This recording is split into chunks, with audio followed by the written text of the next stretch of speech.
Assalamualaikum warahmatullahi wabarakatuh. Perkenalkan, nama saya Muhammad Faiz Fatwa Syarifuddin dari Program Studi Sistem Informasi, Fakultas Matematika dan Ilmu Pengetahuan Alam, Universitas Hasanuddin.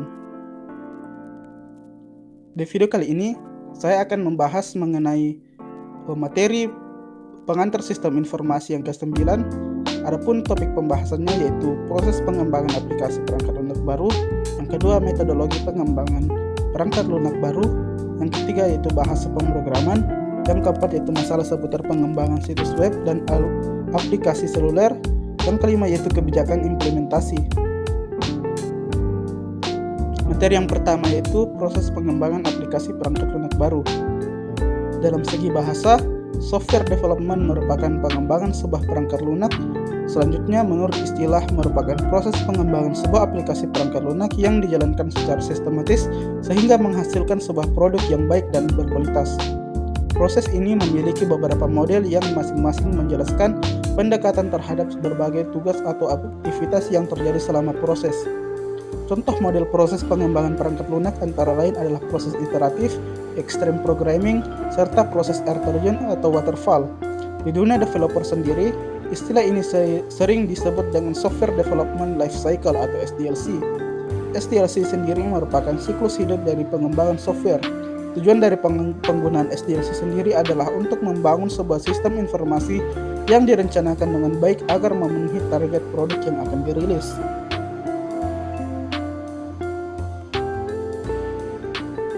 Yang kedua yaitu metodologi pengembangan perangkat lunak baru. Selain memiliki beberapa tahap, software development juga mempunyai beberapa macam metode atau model pengembangan yang memiliki ciri khas yang berbeda.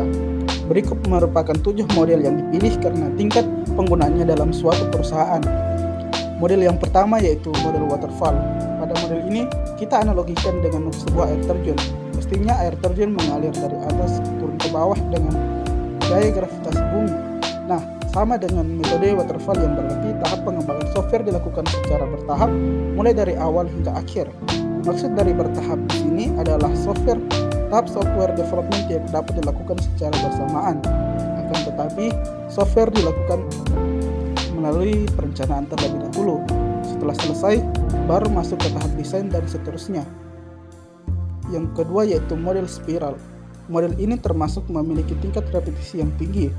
Model pengerjaan dengan model ini berfokus pada setiap repetisi yang dilakukan. Repetisi di sini berarti perulangan tiap tahapnya. Model ini dapat dikatakan sebagai metode SDLC yang paling fleksibel dan sama dengan metode iteratif. Akan tetapi, yang perlu diperhatikan adalah dapat memicu ketidakpuasan dari segi customer karena proses pengerjaannya yang terbilang singkat. Model yang ketiga yaitu model RAD. Model RAD atau Rapid Application Development merupakan software development yang cocok untuk menghasilkan produk yang berkualitas tinggi dengan biaya investasi yang rendah. Biaya di sini dapat diminimalisir karena proses penyesuaian yang cepat dari setiap tahap. Setidaknya ada 4 tahap dari SDLC model RAD ini. Yang pertama adalah perencanaan kebutuhan, yang kedua adalah desain, yang ketiga yaitu kemudian konstruksi, dan tahap terakhir adalah peralihan atau berpindah dari versi lama ke versi baru.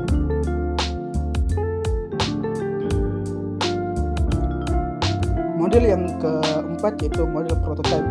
Untuk model kali ini sedikit berbeda dengan model-model sebelumnya karena pada model ini menggunakan sebuah prototype, sehingga yang pertama dilakukan adalah membuat sebuah prototype aplikasi terlebih dahulu. Sampel tersebut kemudian akan dipresentasikan kepada customer atau klien untuk melakukan kesepakatan. Apabila telah mencapai kata sepakat, maka pengembangan atau developer akan membuat produk aslinya sebagai hasil akhir dari proyek tersebut. Metode ini dapat memberikan solusi untuk mengatasi permasalahan pada model waterfall. Model yang selanjutnya yaitu model DevOps. Model yang kelima lebih menekankan pada budaya organisasi. Maksudnya adalah selain memperhatikan dalam tahap software development, juga memperhatikan kerjasama antara departemen terhadap pengembangan siklus hidup organisasi. Selain itu juga berpengaruh pada jaminan berkualitas. serta operasional dari pengembangan perangkat lunak. Jadi, untuk menggunakan metode ini diperlukan pengetahuan lebih dengan manajemen sebuah organisasi serta kerjasama tim yang baik, agar setiap departemen atau tim dapat melaksanakan tugas masing-masing dengan baik dan tepat. Model selanjutnya yaitu model incremental.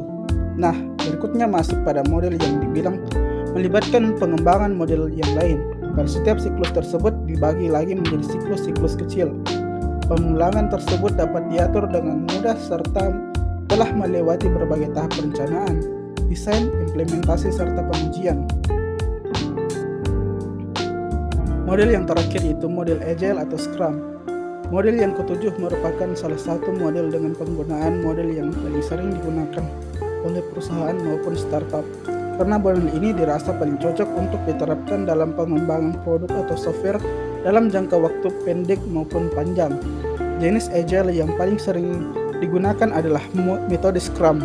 Kelebihan Scrum di sini terlihat dari penggunaan sprint. Sprint di sini merupakan sebuah proses yang dilakukan secara bertahap.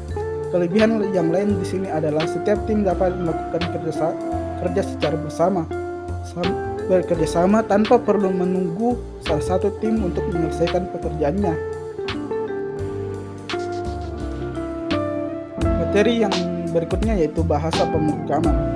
Bahasa pemrogram adalah sekumpulan instruksi yang diberikan kepada komputer untuk dapat melaksanakan tugas-tugas tertentu dalam menyelesaikan suatu permasalahan.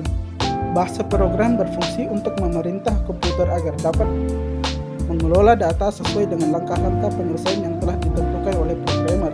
Bahasa ini memungkinkan secara programmer untuk menentukan secara persis data mana yang akan dikelola oleh komputer, bagaimana data ini akan disimpan atau diteruskan, dan jenis langkah apa yang akan diambil dalam berbagai situasi secara persis. Compiled versus interpreted.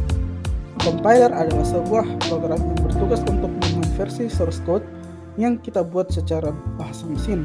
Apabila terdapat penulisan kode yang salah, maka compiler akan mengirimkan pesan error kepada kita dan harus diperbaiki. Jika tidak, akan menghasilkan berkas executable, atau contohnya seperti .exe. Interpreter atau penerjemah adalah perangkat lunak yang berfungsi melakukan eksekusi sejumlah instruksi yang ditulis dalam suatu bahasa pemrograman tanpa terlebih dahulu menyusun menjadi program bahasa mesin. Pada dasarnya, metode interpret sama dengan compile, yaitu mengkonversi bahasa pemrograman supaya bisa dipahami oleh mesin dengan bantuan interpreter. Perbedaannya adalah ketika kita menggunakan compiler, kode sumber akan dikonversi menjadi mesin code atau membuat berkas executable sebelum program tersebut dijalankan, sedangkan interpreter membuat versi source code menjadi mesin code secara langsung ketika program dijalankan. Procedural versus object oriented. Procedural atau dikenal dengan paradigma imperatif menggunakan metode pemrograman dengan mengeluarkan perintah yang akan dieksekusi oleh komputer. Baris demi baris dieksekusi secara berurutan mulai dari baris atas hingga bawah, di mana semua data dan kode digabung menjadi satu bagian dalam satu program. OOP berdasarkan pada kelas dan objek dengan cara memodelkan semua hal seperti dalam dunia nyata. Paradigma ini menawarkan konsep modular, kemudahan untuk digunakan kembali, dan kemudahan modifikasi. Kelebihan pemrograman dengan paradigma OOP adalah dalam mendefinisikan sebuah kelas cukup sekali, tidak perlu ditulis berulang kali. Masalah seputar pengembangan situs web dan aplikasi seluler. Masalah yang sering dihadapi dalam pengembangan situs web antara lain tampilan web, navigasi, kecepatan, responsif, rancangan antarmuka dan sistem file, keamanan, dan retention. Adapun masalah yang sering dihadapi dalam pembuatan aplikasi seluler antara lain mengabaikan membuat rancangan platform yang memadai, backend tidak memenuhi infrastruktur yang diperlukan, interface pengguna yang mengerikan, dan transisi lambat antar layar. Kebijakan implementasi. Menurut Wijoto mengemukakan 4 implementasi kebijakan, yaitu kebijakan itu sendiri sudah tepat, yang kedua tepat pelaksanaannya, yang ketiga tepat target, yang keempat tepat lingkungan. Terima kasih, sekian saja dari saya. Assalamualaikum warahmatullahi wabarakatuh.